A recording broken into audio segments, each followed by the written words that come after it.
BRS ఉండే కదా అప్పుడు మాకైతే నా ఇద్దరు బిడ్డల పెళ్లికి డబ్బులు వచ్చినాయి అన్న, అబద్ధం చెప్పడం కాదు.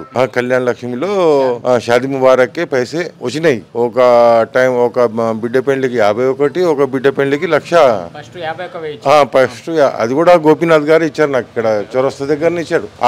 అది ఉంది నాకు మనసులో చాలా ఉంది. కాకపోతే ఇప్పుడు గోపీనాథ్ గారు అయితే చనిపోయారు కదా, గోపీనాథ్ గారు చనిపోయినాక సానుభూతి మాకు కూడా ఉంది, లేదని కాదు. సునీతమ్మ మీద మాకు కూడా ప్రేమ ఉంది, ఓటేయాలని ఉంది.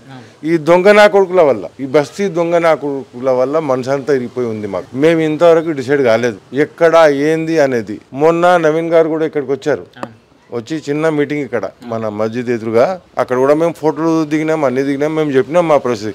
కాకపోతే నవీన్ ఏంటంటే మాకు ఎప్పుడన్నా కావాలంటే వస్తాడు, పని చేపిస్తాడు. ఇంతకుముందు 10లో లేకున్నా కానీ అందుబాటులో. మా ఇంటి ముంగట మెట్లు లేకుండే, అన్న ఇట్లా సంగతి మెట్లు లేవన్నా, ముసలోళ్ళు ఉన్నారు పడిపోతున్నారు అంటే 2 గంటలలో చెప్పించిండు అన్న ఆయన మెట్లు.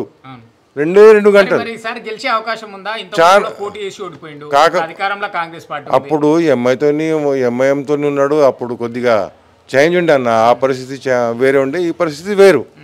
ఇప్పుడైతే మాకు కూడా చాలా హోప్ ఉంది ఆయన గెలుస్తాడని. ఇక అదంతా దేవుని భారం. ఇప్పుడు కాంగ్రెస్ ప్రభుత్వం 2 సంవత్సరాల్లో ఏమైంది మాకైతే ఇంతవరకు ఏమి రాలా. 2,000 రాలేదు, ఏ 1,000 రాలేదన్న. ఇప్పుడు నేను అప్లై చేసిన, అది చేసి ఇది చేసి మనిషికి 2,000 ఇస్తాము, 4,000 ఇస్తాము, ఆడవాళ్ళకి ఇస్తామంటే మొత్తం లైన్లో నిలబడి రేమత్నగర్లో ఇంతవరకు ఏమి రాలా. ఆ గ్యాస్ పైసలు కూడా రావట్లేదు.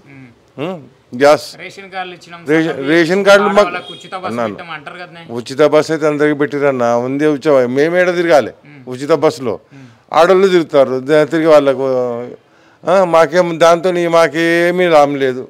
బస్సుతోని మాకు కావాల్సిందన్నా ఆడవాళ్ళకి ఏదన్నా మా కుట్టు మిషన్లు పంచుకున్నారు, వాళ్ళే పంచుకున్నారు. మాకు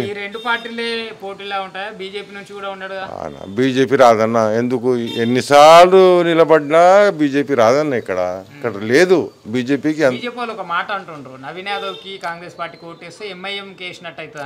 ఎంఐఎం ఎక్కడ నిలబడ్డదన్న, చెప్పేటోళ్ళు కూడా ఉండాలా. ఎంఐఎం ఇక్కడ నిలబడ్డదా? ఎంఐఎం నిలబడ్డప్పుడు కూడా మేము ఎంఐఎంకి వెళ్ళా, మేము ముస్లిమ్స్ మనుషులు, మేము ఎంఐఎంకి మేము ఎప్పుడు సపోర్ట్ చేయలేదు. ఎందుకంటే అది రాదు, పోదు, చేయదు పని. ఎందుకు వాళ్ళకి ఎందుకు వేసి మా ఓటు ఎందుకు వెయిట్ చేస్తుంటాం మేము? అవునా కదా? ఎవరు గెలుస్తారు, ఎవరు పని చేస్తారు వాళ్ళకి ఓట్లు వేస్తాం. చేస్తాడన్న, డెఫినెట్గా చేస్తాడు, చేయించుకుంటాం. మా ముంగటి పిల్లగాడు నవీన్ యాదవ్, మా ముంగటి పిల్లగాడు. ఇంతకుముందు 2-3 సార్లు మేము కలిసినాం, మేము పని కూడా చేయించుకున్నాం ఆయనతో. అన్నా ఇగో పాతకాలం ముచ్చట్లు ఎందుకన్నా, పాతకాలం అది ఉండే.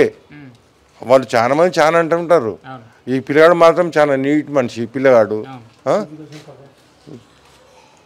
దాంట్లో ఏం లేదు, పాలతను అడిగినట్లు ఉన్నాడు ఆ పిల్లగాడు. ఉన్నమాట చెప్తున్నా, మీరు నవ్వినా నవ్వకపోయినా అట్లున్నాడు, అంతవరకే.